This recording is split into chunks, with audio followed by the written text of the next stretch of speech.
আসসালামু আলাইকুম। বিএনপি কেন আওয়ামী লীগের পক্ষে কথা বলছে? বিএনপি কেন বঙ্গবন্ধুর পক্ষে অবস্থান নিয়েছে? এই প্রশ্নগুলো খুব স্বাভাবিক যৌক্তিক আকারে উঠতেই পারে। বিএনপি আওয়ামী লীগের নিষিদ্ধ চায় না, সেই প্রসঙ্গটি আগেই এসেছে, তা নিয়ে নানান ধরনের কথা হয়েছে। এখন সোমবার সরকারের নতুন উপদেষ্টা মাহফুজ আলম বঙ্গভবনের দরবার হল থেকে বঙ্গবন্ধুর ছবি নামিয়ে তিনি ফেসবুকে দীর্ঘ একটা স্ট্যাটাস দিয়েছেন এবং সেই স্ট্যাটাসের সূত্র ধরে অনেকে মনে করছেন ৭১-এর ইতিহাসকে মুছে ফেলার এক ধরনের চেষ্টা একটি বিশেষ গোষ্ঠীর পক্ষ থেকে লক্ষ্য করা যাচ্ছে। এটি তারই এক ধারাবাহিক অংশ। রুহুল কবির রিজভী ঠিক এখানটিতেই ইতিহাসের অবতারণা করেছেন এবং তিনি যে বক্তব্যটি দিয়েছেন তার অংশ বিশেষ আপনাদেরকে আগে একটু বলি, তারপর আলোচনা করবো ছোট করে। তিনি বলছেন, শেখ মুজিবুর রহমান বাকশাল কায়েম করেছেন স্বাধীনতার পরে, সব দল নিষিদ্ধ করেছেন, গণতন্ত্রের হত্যা করা হয়েছে তার হাত ধরে। এর আগে ৬০-এর দশকে তিনি স্বাধিকার আন্দোলন করেছেন, মানুষ তাকে বিশ্বাস করেছিল, ভোট দিয়েছিল, কিন্তু তিনি তার অঙ্গীকার রক্ষা করতে পারেননি। আমাদের স্বাধিকার আন্দোলনে তার ভূমিকা রয়েছে, কিন্তু স্বাধীনতার যুদ্ধে তার কোনো ভূমিকা নেই। রুহুল কবির রিজভীর এই বক্তব্যকে কেউ সমর্থন করতে পারেন, কেউ ডিনাই করতে পারেন, কেউ আবার খণ্ডিত অংশের সঙ্গে একমত পোষণ করতে পারেন। যেভাবেই দেখুন না কেন, বঙ্গবন্ধুকে অস্বীকার কি খোদ জামাতের পক্ষ থেকে কখনো করা হয়েছে? বঙ্গবন্ধুকে অসম্মান কি বিএনপির পক্ষ থেকে জামাত ইসলামী কিংবা মৌলবাদী চরম গোষ্ঠী যেই ইসলামী সংগঠনগুলো রয়েছে তারা কখনো অস্বীকার করেছে? নিশ্চিতভাবে করেনি। তার কারণ ইতিহাসকে পুরোপুরি বদলে দেওয়া যায় না। ইতিহাসের গায়ে অনেক ধরনের রং চং লাগানো যায়, কিন্তু পুরোটা কখনো পাল্টানো যায় না।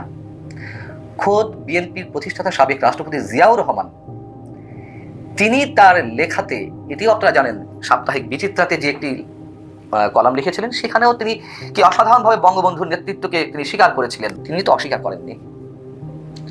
এবং ছবি নামিয়ে ফেলা প্রসঙ্গে রুহুল কবির রিজভী আরও একটি চমৎকার ইতিহাস এখানে তুলে এনেছেন। তিনি বলছেন যে ১৯৭৫-এর ১৫ আগস্ট খন্দকার মোস্তাক বঙ্গভবন থেকে শেখ মুজিবুর রহমানের ছবি নামিয়েছিল, সেটিকে তুলে ধরে তিনি বলছেন ৭ নভেম্বর সিপাহী বিপ্লবের পর জিয়াউর রহমান রাষ্ট্রপতি হওয়ার পর আবার বঙ্গভবনে শেখ মুজিবের ছবি পূরণ করেন। আজকে যারা অন্তর্বর্তী সরকারে আছেন, আমি একটা সংবাদ দেখেছি, সেটা ধরেই বলছি, অন্তর্বর্তী সরকারের উপদেষ্টা মাহফুজ শেখ মুজিবের ছবি নামিয়েছেন। এতদিন বলেছেন ঠিক আছে, মানে এতদিন যে তারা আওয়ামী লীগের সমালোচনা করেছে, বঙ্গবন্ধুর সমালোচনা করেছে, ওই পর্যন্ত তর্কের ক্ষেত্রে রুহুল কবির রিজভী বলছেন যে সবকিছু আমরা মেনে নিচ্ছি, ঠিক আছে, কিন্তু সবকিছু তো একরকম হয় না। শেখ মুজিবুর রহমানের ছবি নামিয়ে ফেলাটা ঠিক হয়নি। বিষয়টা হচ্ছে যে গণ অভ্যুত্থানকে সামনে রেখে যে বিপ্লবী চেতনার কথা বলা হচ্ছে, আমি ব্যক্তিগতভাবে নিশ্চয়ই এটিকে বিপ্লব বলে মনে করি না।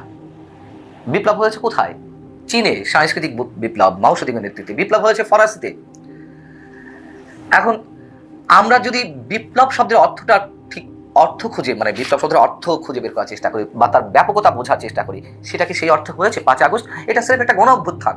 এই গণ অভ্যুত্থানের মধ্যে দিয়ে আমি সবকিছু পাল্টে দেবো, সবকিছু উলটপালট করে দেবো, এমনটা যারা বলছেন তারা পরবর্তীতে এসে বলছেন।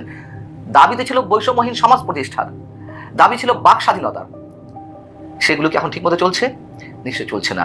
এবং আওয়ামী লীগকে নিষিদ্ধ করার বিপক্ষে বিএনপি অবস্থান নিয়েছে, খুব ভালো করে জানে যে আওয়ামী লীগের মতো একটি দল নিশ্চিহ্ন করা সম্ভব নয় নিষিদ্ধ করার মধ্য দিয়ে, তাতে বরং হিতে বিপরীতটাই হবে। ঠিক যেমন আওয়ামী লীগ চেয়েছিল বিএনপিকে নিশ্চিহ্ন করতে, বিএনপিকে নিষিদ্ধ করারও দাবি তুলেছিল। এগুলো আদতে বাংলাদেশের বা সমাজের কোনো ধরনের ইতিবাচক পরিবর্তন বয়ে নিয়ে আসবে না। যারা এগুলো নিয়ে খেলার চেষ্টা করছেন, ঠিক তাদেরকেই ইঙ্গিত করার চেষ্টা করছে বিএনপি যে এইসব খেলাধুলা করে কোনো লাভ নেই। এবং একটা পর্যায়ে তো অন্তর্বর্তী সরকারের এইসব কর্মকাণ্ড, মানে পেছন থেকে যারা বিভিন্ন ধরনের কলকাঠি নাড়ছে এবং অনেকে ছাত্র সমন্বয়কদের দিকে অঙ্গুলি তুলছেন, সেই জায়গা থেকে যেখানে এই সরকারের একটা স্থিতিশীলতা খুব বেশি প্রয়োজন ছিল, সেখানে ছাত্র সমন্বয়কদের অনেকে, আমি সবার কথা বলছি না, অনেকে যে নানান মাত্রায় বাড়াবাড়ি করছে, সেই জায়গাটিতে এসে বাংলাদেশ নতুন সংকটের দিকে নিশ্চিতভাবে যাচ্ছে যদি এই খেলাগুলো বন্ধ না হয়। এবং বিএনপির যে সাম্প্রতিক সময় রাজনীতি, সেই রাজনীতি সম্পর্কে বলতে হবে অবশ্যই তারা জনগণের পালস বুঝে কথা বলছে। আওয়ামী লীগের বিরুদ্ধে তাদের তো কঠোর অবস্থান নেওয়ার কথা। গত 15.5 বছর 16 বছরে যেভাবে বিএনপি নির্যাতনের শিকার হয়েছে, আর তো কেউ নির্যাতনের এইভাবে শিকার হয়নি। কিন্তু বিএনপির ভারপ্রাপ্ত চেয়ারপারসন তারেক রহমানের যে এই মুহূর্তে রাজনৈতিক এজেন্ডা, তার যে লক্ষ্য উদ্দেশ্য, যে মতাদর্শেরই হোক না কেন, অন্তত তাকে অস্বীকার করতে পারছেন না, তার বক্তব্যের কেউ বিরোধিতা করতে পারছেন না। ঠিক একইভাবে যারা ইতিহাস বদলে দেওয়ার চেষ্টা করছেন, যে ভয়ঙ্কর খেলা নামা হয়েছে সেই জায়গা থেকেই বিএনপি বিষয়টিকে সমর্থন করছে না। জিয়াউর রহমানেরও নানান ধরনের বিতর্কিত বিষয় রয়েছে, কোনো মানুষই বিতর্কের ঊর্ধ্বে নয়। জিয়াউর রহমান যে সেক্টর কমান্ডারের দায়িত্বে ছিলেন, তিনি সাহসী ভূমিকা নিয়েছেন, সে কথা কি আমরা অস্বীকার করব? আওয়ামী লীগ চেষ্টা করেছে তাকে রাজাকার বানানো, আওয়ামী লীগ চেষ্টা করেছে তাকে পাকিস্তানের এজেন্ট বানানোর, তাতে কি হয়েছে? মুছে ফেলা যাবে যে জিয়াউর রহমান সেক্টর কমান্ডার ছিলেন, তিনি জেড ফোর্স গঠন করেছিলেন? আমি কারোর সঙ্গে কোনো তুলনা দিচ্ছি না, বঙ্গবন্ধুর সঙ্গে জিয়াউর রহমানের তুলনা দিচ্ছি না, জিয়াউর রহমানের সঙ্গে বঙ্গবন্ধুর তুলনা দিচ্ছি না, কিন্তু বঙ্গবন্ধুর স্থান ইতিহাসের যে জায়গাটিতে রয়েছে সেটা তো ইতিহাস নির্ধারিত। অনেক চেষ্টা করা হয়েছে, মোছা যায়নি, সম্ভব না, এটা কখনোই সম্ভব না।